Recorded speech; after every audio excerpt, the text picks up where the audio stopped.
ఇప్పుడు అసలైంది ఏంటంటే పత్రికలో వచ్చేటువంటి ప్రమాణాలు విశ్వసనీయత అనేది ఉంటుంది కదా. అయితే 14 పారామీటర్స్ తీసుకున్నాం. దీంట్లో 14 పారామీటర్స్లో ఏ పత్రిక కథ ఏంది, ఏ పత్రికలో ఏది వాస్తవం వస్తూ ఉంది అంటే ఒక పత్రిక ఎలా ఉండాలి, ఒక పత్రిక స్వభావం ఎట్లా ఉండాలి 14 తీసుకున్నాం. 14 పారామీటర్స్లో మీరు ఏమేం పారామీటర్స్ తీసుకున్నాం ఈ 14 అని అంటే ఒకసారి మీకు వివరిస్తా. అంటే ఒక పత్రికను ఎట్లా పసిగడుతురు మళ్ళీ, మరి ఈ పత్రికను మీరు ఏ లెక్కల దీన్ని చేస్తూ ఉన్నారు, ఏ ప్రాతిపదికన దీన్ని అంచనా వేస్తూ ఉన్నారు, ఏం చెప్తా ఉన్నది అని అనుకున్నప్పుడు ఒక్కసారి ఈ పారామీటర్స్ని మీకు వివరించే ప్రయత్నం చేస్తా. అంటే చాట్ జీపీటీకి ఏమి ఇస్తా ఉన్నాం దీంట్లో అనేది ఒకసారి ఇది చూస్తే వేటి ఆధారంగా దీన్ని అంచనా వేస్తున్నారు. నేను అప్లోడ్ చేసిన దినపత్రికలు PDF ఫైల్స్ను పరిశీలించి క్రింది ప్రమాణాలు పాటించాయా లేదా చెక్ చేయండి అని అడిగిన. ఏమడిగినా వార్తల్లోని ప్రధాన ఫ్యాక్ట్స్, సంఖ్యలు, తేదీలు, పేర్లు, స్థలాలు అన్ని ఖచ్చితంగా ధృవీకరించబడినవిగా ఉన్నాయా మొదటి ప్రశ్న. రెండోది, ప్రతి ముఖ్యమైన సమాచారానికి స్పష్టమైన సోర్సు మూలం ఇవ్వబడిందా, అనామక సోర్సులు ఎక్కువగా ఉన్నాయా, వార్తలో ఒకే వైపు వాదనలు మాత్రమే ఇవ్వబడ్డాయా లేక అన్ని సంబంధిత పక్షాల దృక్పథాలు సమతుల్యంగా ఇవ్వబడ్డాయా, ఫ్యాక్ట్స్ వచ్చేసి వాస్తవాలు మరియు ఒపీనియన్, వ్యాఖ్యానం, అభిప్రాయాలు స్పష్టంగా వేరు చేయబడ్డాయా, హెడ్లైన్లు, ఫోటోలు, క్యాప్షన్లు వాస్తవాలకు అనుగుణంగా ఉన్నాయా లేక సంచలనం కలిగించేలా అతిశయోక్తితో రాయబడ్డాయా, సున్నితమైన విషయాల్లో అంటే మరణాలు, లైంగిక హింస, మైనర్లు, బాధితుల గుర్తింపు, గౌరవం, హాని తగ్గించే విధంగా రిపోర్టింగ్ జరిగిందా లేదా.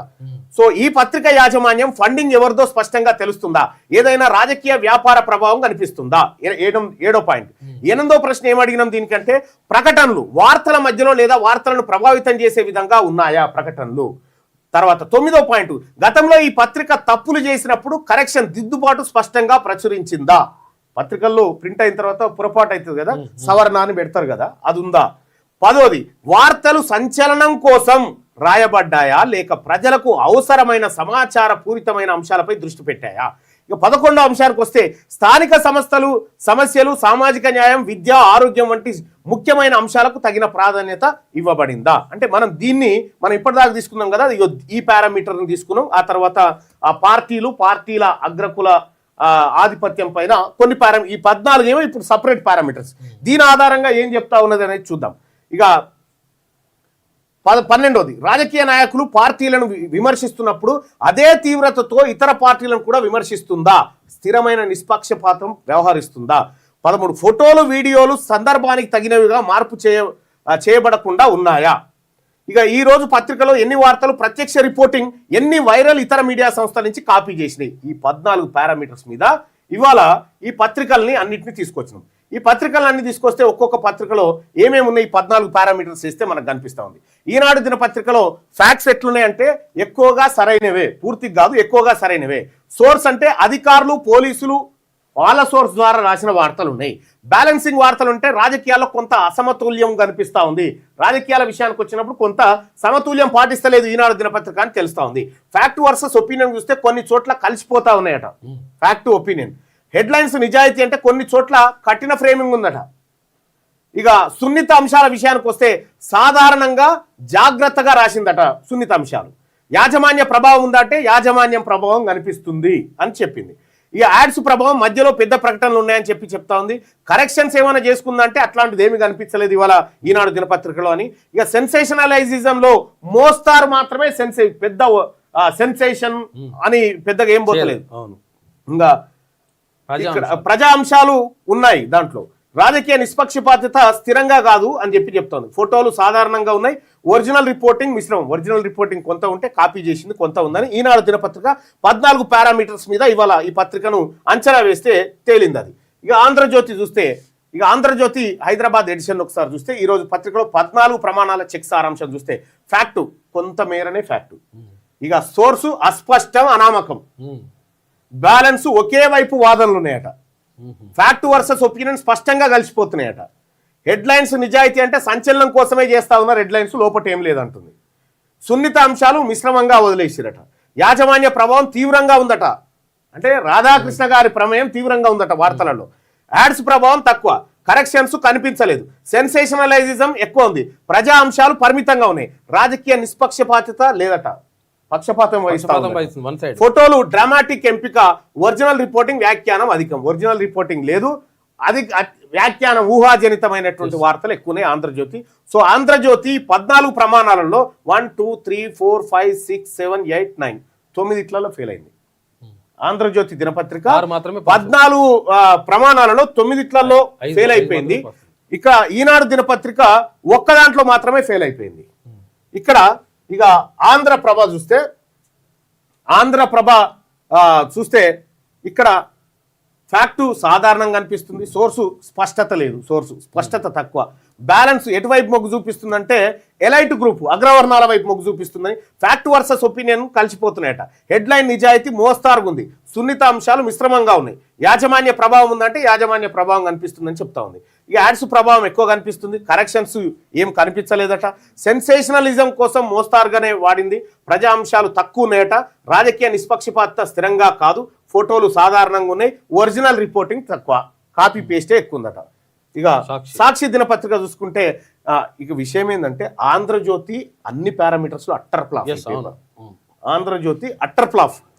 ఆఖరికి ఆంధ్రప్రభ అన్న ఒక్క దాంట్లో ఫెయిల్ అయింది. ఇక సాక్షి దినపత్రిక చూడండి, 14 ప్రమాణాలు చెక్ చేస్తే ఫ్యాక్ట్ చెక్ వచ్చేసి ఎక్కువగా సరైన వార్తలు ఉన్నాయట. సోర్సు ప్రభుత్వ పార్టీ వర్గాల ద్వారా వచ్చిన సోర్సును తీసుకుంది. బ్యాలెన్స్ అంటే అధికార పార్టీ వైపు మొగ్గు చూపించింది, అధికార పార్టీకి మొగ్గు చూపిస్తుంది. ఫ్యాక్ట్ వర్సెస్ ఒపీనియన్ చూస్తే వ్యాఖ్యాన టోన్ కల్పిస్తుంది.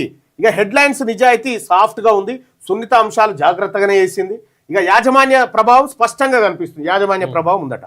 యాడ్స్ ప్రభావం మోస్తారు, కరెక్షన్స్ కనిపించలేదు, సెన్సేషనలైజేషన్ తక్కువ మోస్తారు, ప్రజా అంశాలు ఉన్నాయి, రాజకీయ నిష్పక్షపాతిత స్థిరంగా కాదు, ఫోటోలు సందర్భానుసారం ఉన్నాయి, డెస్క్ ఆధిక్యంగా ఉంది. ఒరిజినల్ రిపోర్టింగ్ లో డెస్క్ ఆధిక్యంగా కనిపిస్తా ఉంది.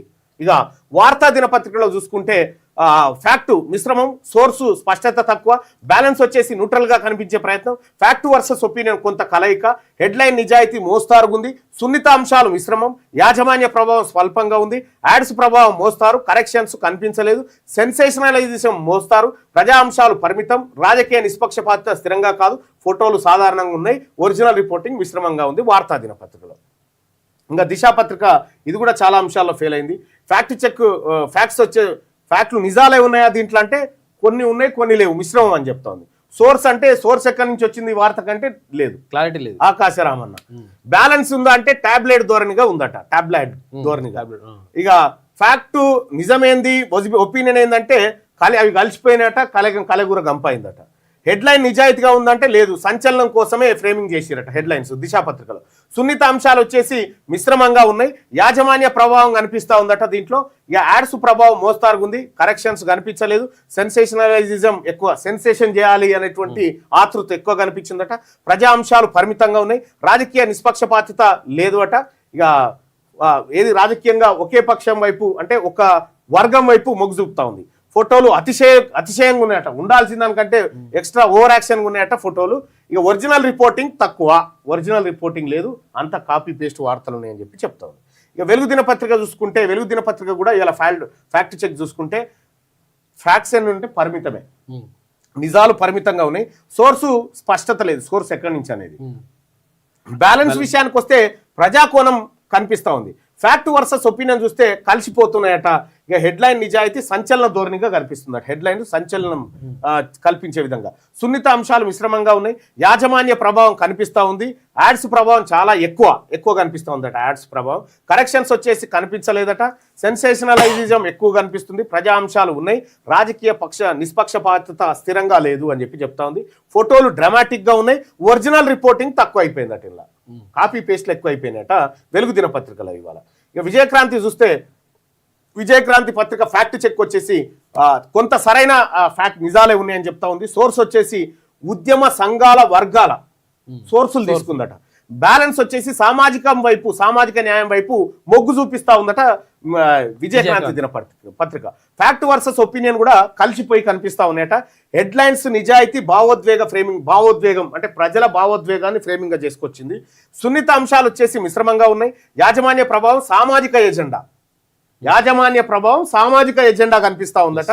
ఇక యాడ్స్ ప్రభావం తక్కువ, కరెక్షన్స్ కనిపించలేదు, సెన్సేషనలైజిజం మోస్తారుగుంది, ప్రజా అంశాలు ఎక్కువగా ఉన్నాయి, రాజకీయ నిష్పక్షపాతత స్థిరంగా కాదు, ఫోటోలు సందర్భానుసారం ఉన్నాయి, ఒరిజినల్ రిపోర్టింగ్ మిశ్రమంగా అనిపిస్తుంది. ఇది విజయక్రాంతి దినపత్రికకు సంబంధించి. సో ఇట్లా దాదాపు అన్ని పత్రికలు ఇస్తే ఆంధ్రజ్యోతి పత్రిక మాత్రమే ఎక్కువ ఇంటి గుర్తులు ఇచ్చింది. 9 ఏది 14 5 పాస్ అయింది, 14కు 5 మార్కులు వచ్చినాయి, 9 ఫెయిల్ అయింది ఆంధ్రజ్యోతి దినపత్రిక. సో ఇట్లా ఈ పత్రికలకు సంబంధించి ఒరిజినల్ పారామీటర్స్ వేసినప్పుడు ఇట్లా కనిపిస్తా ఉంది. ఇక్కడ ఉన్నటువంటి అంశాలను పరిశీలించి ఇక్కడ ప్రజలు, ఇక్కడ ఉద్యమాలు, ఇక్కడ నాయకులు, తర్వాత ప్రభుత్వ హామీలు అనేటువంటి అంశం సామాజిక వర్గాలుగా తీసుకున్నప్పుడు మనం ఫస్ట్ చెప్పినటువంటి ఈ రేటింగ్స్ ద్వారా మనకు వస్తుంది. సో ఒరిజినల్గా ఏ స్టాండర్డ్ మీద పత్రిక ఉండాలనే దాని మీద ఇగో ఈ స్టాండర్డ్స్ మీద ఉండాలనేటువంటి చేసినప్పుడు 14 ఫ్యాక్ట్ చెక్ చేస్తే 14 ఆంధ్రజ్యోతి పత్రిక అట్టర్ ఫ్లాప్ అయిపోయింది.